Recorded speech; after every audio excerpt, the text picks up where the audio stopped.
ஓம் முருகா போற்றி. ஓம் சரவண பவ. என் அன்பு குழந்தையே, உன்னுடைய பிரார்த்தனைகள் வீண் போய்விடுமோ என பயந்து விட வேண்டாம். நீ அப்பா மீது நம்பிக்கை இருக்கும் வரை அது வீண் போய்விடாது. நாம் நினைத்ததை அவன் நம்மிடம் கொண்டு வந்து சேர்ப்பான், சிறந்த நேரத்தில். நீ பயம் கொள்ளாதே. இப்போது உனக்கு இருக்கும் அனைத்து கஷ்டமும் நிரந்தரம் இல்லாதவை. எனவே கவலையே வேண்டாம். விரைவில் உன் நிலை மாறும். என்னை வணங்குவோரின் வாழ்வில் ஏற்படும் சோதனைகளும் சாதனையாக மாறும் என்பது உறுதி. உங்களுக்கு நல்லதே நடக்கும். நான் இருக்கின்றேனே. கடல் போல் துன்பம் வந்தாலும் கவலை உனக்கு எதற்கு? கரையிலே நான் உன்னை காத்து நிற்கும்போது ஏன் பயப்படுகிறாய்? கவலையே இல்லை. நான் சொல்வதை கொஞ்சம் கேள்.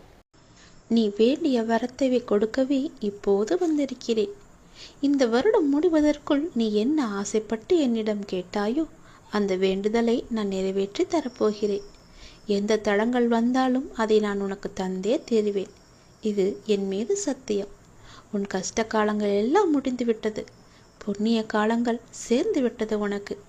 இந்த முருகனின் வாக்கு நிச்சயம் உனக்கு பழித்து தீரும். என் பெயரை சொல்லி இது உடனே கேள்.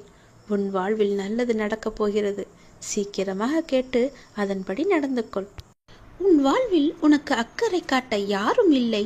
எல்லோரும் அவர்கள் வேலையை பார்த்து கொண்டிருக்கிறார்கள் என்று ஏன் நினைக்கின்றாய்?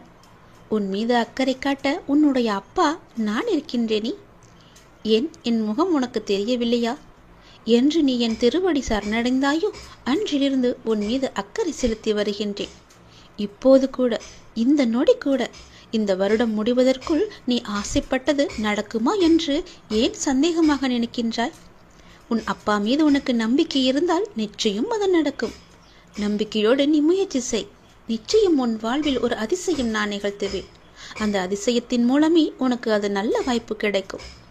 அப்பா அப்பா என்று என்னுடைய பிள்ளைகள் என்னையே சுற்றி சுற்றி வருகிறார்கள்.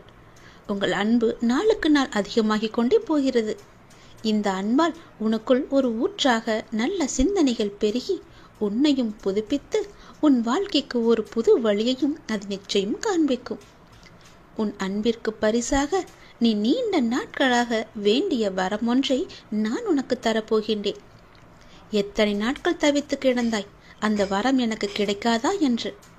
மனதில் திருப்தியோடு முகத்தில் மகிழ்ச்சியோடு இன்று நீ எனக்கு தீபம் ஏற்றிவிடு. நீ வேண்டியது உனக்கு கிடைத்தால் ஒரு மகிழ்ச்சி உருவாவதைப் போல நீ அந்த மகிழ்ச்சியை கற்பனை செய்து மகிழ்ச்சியுடன் நீ முயன்றிடு. அனைத்தும் உனக்கு வெற்றியாகும். நான் இருக்கின்றேன் உனக்கு. சில உறவுகள் உன்னை வேண்டாம் என்று ஒதுக்கி தள்ளினாலும் அவர்களை பற்றி நீ பெரிதாக எடுத்துக்கொள்ளாதே. சில உறவுகளால் பல கஷ்டங்களையும் பல கண்ணீரையும் நீ சந்தித்து விட்டாய். இனிமேல் தைரியமாக இரு. உன் கண்ணீருக்கு பலனை நான் கொடுக்கின்றேன். என்னை நீ உன் மனதிலும் உன் எண்ணங்களிலும் வைத்து வழிபடு. உன்னுடைய வாழ்க்கையில் நல்லது நடக்கும். உங்களுக்கு கஷ்ட காலம் எல்லாம் முடிந்துவிட்டது. புண்ணியம் நிறையவே சேர்ந்திருக்கிறது. உன்னுடைய பாவம் விலக்கப்பட்டுள்ளது.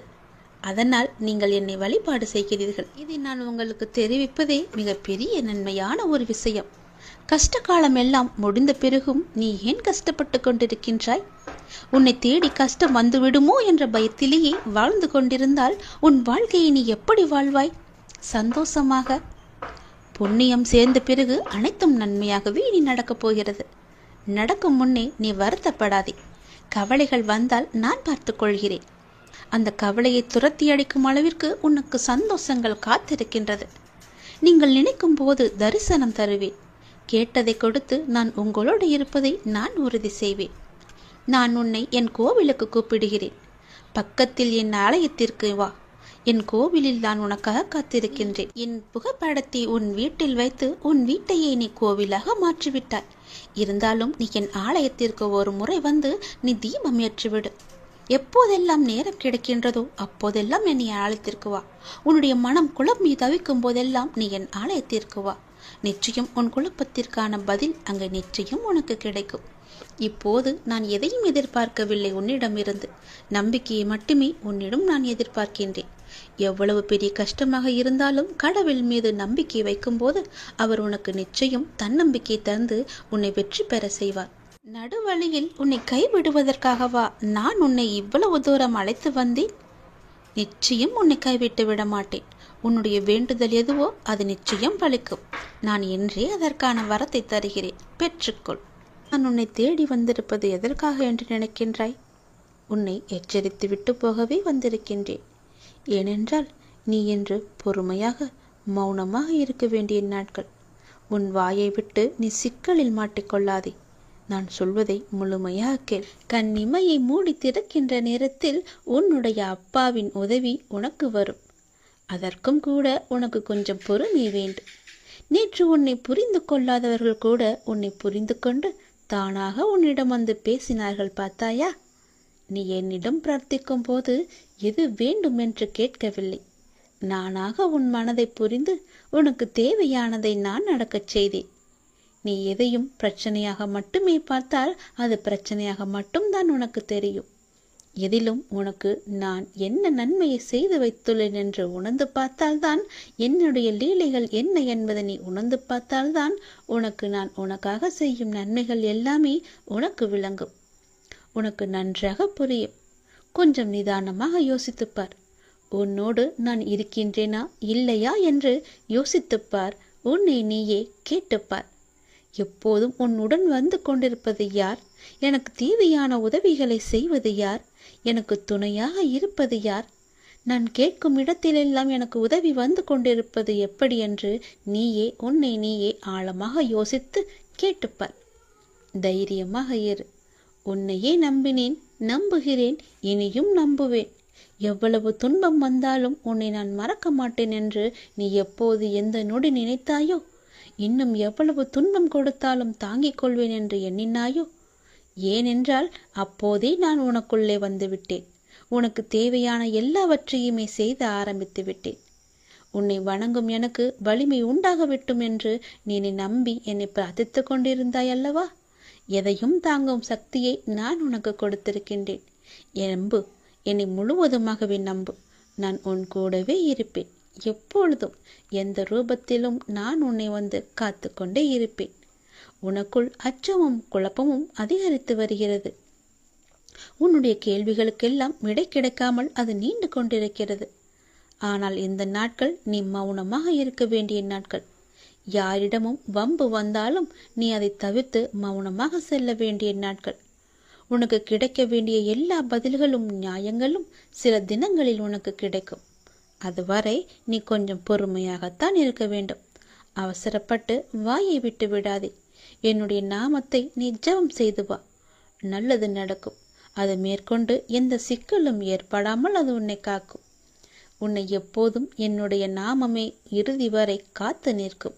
உன்னுடைய வெற்றியோ தோல்வியோ எந்த நேரத்திலும் என்னுடைய நாமம் உன் அருகிலேயே இருக்கும்போது எதுவும் உன்னை செய்யாத அளவுக்கு நான் பார்த்து கொள்கிறேன். துணிந்து இறங்கு. எல்லாமே நல்லதே நடக்கும். இனியும் எந்த பயமும் உனக்கு வேண்டாம். நல்லது நடக்க நான் துணை இருக்கிறேன். எல்லாமே முடிவுக்கு வரப்போகின்றது. எப்படி சரியாக போகிறது என்று மலைக்கும் விஷயங்கள் எல்லாம் ஒன்றும் இல்லை என்னும் அளவிற்கு மாயமாக மறைந்து போக போகின்றது. நீ கவலையை கொள்ளாதே. இந்த நிலை எல்லாம் கூடிய விரைவாகவே மாறப்போகின்றது. எப்படி வேண்டுமானாலும் வாழலாம் என்பது வாழ்க்கை கிடையாது. இப்படிதான் நீ வாழ வேண்டும் என்று வாழ்வதற்கு பெயர்தான் உன்னுடைய வாழ்க்கை. வாழ்வில் நீ வெற்றி பெற வேண்டுமானால் பயனில்லாதவற்றையெல்லாம் பேசி பொழுதை வீணாக்காதே. பயனுள்ளதை பேசு. மௌனமாக இருக்க நீ பழகிக்கொள். தேவையில்லாத விஷயங்கள் எல்லாம் உன்னை நீ நுழைத்துக் கொள்ளாதே. வாழ்வில் எவ்வளவு முன்னேற நினைக்கின்றமோ அந்த அளவிற்கு பல அர்த்தமற்ற பேச்சுக்களை நீ சகித்து கொண்டுதான் ஆக வேண்டும். வாழ்க்கையில் நீ மகிழ்ச்சியாக இருக்க என்ன செய்ய வேண்டும் என்று யோசிக்க வேண்டுமே தவிர அடுத்தவர்கள் என்ன செய்கிறார்கள் என்று நீ பார்க்க கூடாது. என் வார்த்தைகள் உனக்கு பிடிக்கும் என்று நம்புகிறேன். என் வார்த்தைகள் மீது உனக்கு நம்பிக்கை இருக்கும் என்று நம்புகிறேன். என் வார்த்தைகளை நீ செவி கொடுத்து கேட்பாய் என்று நம்புகிறேன். என்னுடைய வார்த்தைகளை நீ செயல்படுத்துவாய் என்று நம்புகிறேன். அந்த நம்பிக்கையில்தான் நான் உனக்கு அவ்வப்போது தினம் தினம் எல்லாவற்றையுமே சொல்லிக் கொண்டிருக்கின்றேன். என் வார்த்தைகள் மீது நீ நம்பிக்கை வைத்து செயல்பட்டு பார். கவலைப்படவே மாட்டாய். நான் இருக்கின்றேன் உன்னோடு. எங்கும் எப்போதுமே உன் அப்பா நான் இருக்கின்றேன். உனக்கான இலக்கு எது என்று நிர்ணயித்து விட்டேன். அந்த இலக்கை நோக்கி நீ பயணிக்க வேண்டிய தூரம் சற்று தூரமே. நீ அதை சென்று அடையப் போகின்றாய். உன் இலக்கு உன் கைக்கு கிடைக்கப் போகின்றது. நிமிடத்திற்கு நிமிடம் நின்று விடாமல் மாறிக்கொண்டே இருக்கும் எதையும் மனத்திற்குள் பிடித்து நீ வைக்க முற்பட வேண்டாம். இருக்கும் வரை மகிழ்ச்சியோடு இரு. இல்லை என்று ஆன பிறகு நிம்மதியோடு இரு. அது எனக்கு இல்லையே என்ற எண்ணத்தை நீ விட்டுவிடு. இன்று இல்லாவிட்டால் நாளை என்ற எண்ணத்தோடு நீ பழகிப்பார். சென்று பார். உன் வாழ்க்கை சந்தோஷமாக இருக்கும். உன் வீட்டில் மங்களகரமான நிகழ்வுகள் எல்லாம் நடக்க பெறும் நேரம் வந்துவிட்டது. நீ முயற்சி செய், வெற்றி கிடைக்கும். இந்த அப்பாவின் ஆசையோடு நீ கேட்டது கிடைக்கும். நீ நினைத்தது நடக்கும். நீ மகிழ்ச்சியாகவே இருக்கப் போகின்றாய். அந்த மனிதனை அளிக்கும் 3 எதிரிகளை மட்டும் உனக்குள்ளே வைத்துக் கொள்ளாதே. மிகவும் மோசமானது. நான் என்கின்ற ஆணவம் உனக்கு வேண்டாம். அவனா என்ற பொறாமை உனக்கு வேண்டாம். எனக்கு என்கின்ற பேராசையும் உனக்கு வேண்டாம். இந்த 3 குணங்களுமே மனிதனை நிம்மதியாக வாழ விடாது. இது மட்டும் உன்னிடத்தில் இல்லை என்றால் நீ நிம்மதியாக சந்தோஷமாக வாழலாம். மனிதருக்கு வியர்ப்பது சராசரியான ஒன்றுதானே. அது போலவே முருகனுக்கும் வியர்த்து இருக்கிறதாம். பார்ப்போமா? கோபத்தில் வியர்க்கும் முருகனை பற்றி அபூர்வமான கதைகளை இங்கு பார்ப்போம். திருச்செந்தூர் முருகனின் விக்கிரகம் மிக சூடாக இருக்கும். சந்தனம் அரைத்து சிறிதுமே தண்ணீர் இல்லாதவாறு நன்கு வடிகட்டி அதை அந்த விக்கிரகம் மீது முழுவதுமாக தடவி பூசி மூடிவிடுவார்கள். மாலை வேளையில் சந்தனம் வலிக்கும் போது நிறைய தண்ணீர் இருக்குமாம். அதில் சந்தனமோ சொத சொதவென சிலை முழுக்க வழிந்தோடிக்கொண்டே இருக்குமாம். வெள்ளையர்கள் இந்தியாவை ஆண்டபோது நடைபெற்ற நிகழ்ச்சி இது. சர்வ அலங்காரங்களுடன் எம்பெருமான் கந்தவேல் திருச்செந்தூரில் உள்ள வசந்த மண்டபத்தில் எழுந்தருளிருக்கின்றார். அப்போது, அதாவது 1803ஆம் ஆண்டு, திருநெல்வேலி மாவட்ட கலெக்டராக இருந்தவர் திருச்செந்தூர் வந்திருக்கின்றார். முருகனுக்கு நடைபெறும் வழிபாடுகளை கண்டார். இறைவனுக்கு அளிக்கப்படும் சோடச உபச்சாரம் எனப்படும் 16 வகை உபச்சாரங்களுள் விசிறி வீசுதலும் ஒன்று. சுப்பிரமணிய சுவாமிக்கு அர்ச்சகர் வெள்ளியிலான விசிறியை வீசுவதை கண்டார் அந்த கலெக்டர். அங்கு இருந்த பக்தர்களிடம் இது கேட்டு விசாரித்தார். உங்கள் கடவுளுக்கு வியர்க்குமோ, விசிறியை வைத்து விசிறுகிறீர்களே என்று கேலியும் செய்தார். அர்ச்சகருக்கு என்ன சொல்வது என்று தெரியவில்லை. துணிவை வரவழைத்து கொண்டு, ஆம், எங்கள் சண்முகன் முருகனுக்கு நிச்சயம் வியர்க்கும் என்று கூறி முருகன் அணிந்திருந்த மாலையையும் கவசத்தையும் அகற்றி காண்பித்தார்.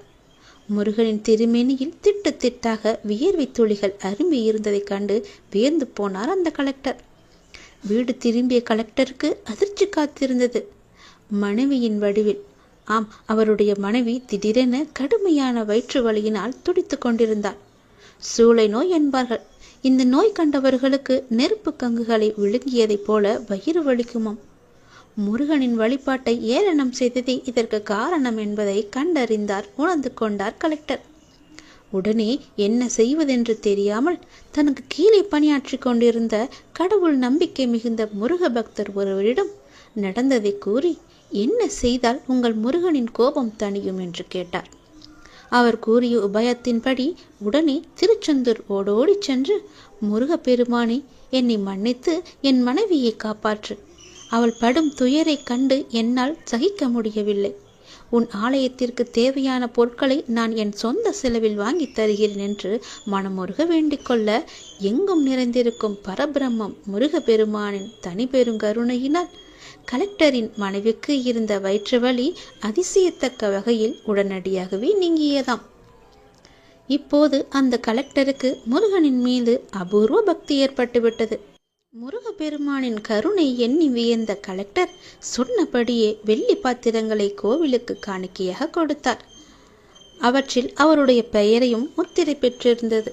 அவர் கொடுத்த வெள்ளிக்குடம் இன்றுமே உபயோகிக்கப்பட்டு வருகிறது. அதர் கலெக்டர் என்ற முத்திரையை இப்போதும் நீங்கள் பார்க்கலாம். திருச்செந்தூர் முருகனின் அருளை நாம் எல்லோருமே பெற வேண்டுமென்றால் ஒரு முறையாவது அந்த கோவிலுக்கு சென்று வந்தால்தான் உங்களுக்கு தெரியும் அதன் அபூர்வமும் சக்தியும் எவ்வளவு மகிமை வாய்ந்தது என்று. இதை நீங்கள் பார்க்கும்போதே, உன் கண்கூடாக பார்க்கும்போதே திருச்செந்தூர் முருகனின் அருள் உங்களுக்கு நிச்சயம் கிடைக்கும். நல்லது நடக்கும். நான் உன் பிள்ளைகளை பற்றி உன்னிடம் மிக முக்கியமான விஷயத்தை பற்றி சொல்ல வந்திருக்கிறேன். நீ என்னை அலட்சியப்படுத்தி போய்விட்டாய் என்றால் நான் உன்னை தெரிந்தும் தெரியாத மாதிரி போய்விடுவேன். நீ புரிந்தும் புரியாத மாதிரி போவதால் நான் இதை செய்ய வேண்டிய கட்டாயத்தில் இருக்கின்றேன். நான் சொல்வதை கேள். உண்மையில் உன் வாழ்க்கையும் உன் பிள்ளையின் வாழ்க்கையும் நன்றாகவே இருக்கும். நான் அதற்கு துணையும் இருப்பேன். இது என்னுடைய வாக்கு. புரிந்தும் புரியாத மாதிரி இருப்பவர்களிடம் நீங்கள் தெரிந்தும் தெரியாத மாதிரி இருக்க பழகிக்கொள்ளுங்கள். இல்லையென்றால் நான் உங்களுக்கு கற்றுத்தருகிறேன். கலங்காதி, எதற்குமே கலங்காதி. உனக்கான நல்ல நேரங்கள் தொலைவில் இல்லை. அது உன்னை தேடி வந்து கொண்டிருக்கின்றது. பிள்ளைகளின் நலம் விரைவாகவே சரியாகும். உன் பிள்ளைகளை பற்றி நீ பயப்படாதே. நான் இருக்கின்றேன். நான் கம்பீரமாக உனது மனதிலும் உனது இல்லத்திலும் அமர்ந்து கொண்டு இருக்கின்றேன். ஏன் அது உனக்கு தெரியவில்லையா? மனதில் இனி என்னை நினைத்தாலே போதும். தினமும் என்னை பூஜித்தால்தான் உன்னை நான் நினைப்பேன் என்பது கிடையாது. யோசித்துப்பார். உனக்கு எந்த வகையிலெல்லாம் உனக்கு உதவி செய்திருக்கிறேன், எப்போது எல்லாம் காட்சி தந்திருக்கிறேன் என்று. இதுவரை உன் வாழ்க்கையை சரியாக வழிநடத்தி கொண்டு செல்பவன் யார் என்று நினைத்து கொண்டிருக்கின்றாய்? உன்னுடைய அப்பா நான் தானே. நீ இன்று இருப்பதை விட இதற்கு முன்பு பல வேதனைகள், மனக்கசப்புகள், உறவுகளுடன் பூசல்கள், ஆசையாய் வாங்கியது, கைவிட்டு போனது, நிம்மதியை இழந்தாய். ஏன் தினசரி வாழ்க்கை நடத்துவதற்கு கூட நீ பட்ட கஷ்டங்கள் என போதும் அப்பா என்று சொல்லும் அளவிற்கு உன் வாழ்க்கை அழுது புலம்பின் அளவுக்கு இருந்ததல்லவா? அதை நீ மறந்து விட்டாயா? அனைத்தும் எனக்கு தெரியும்.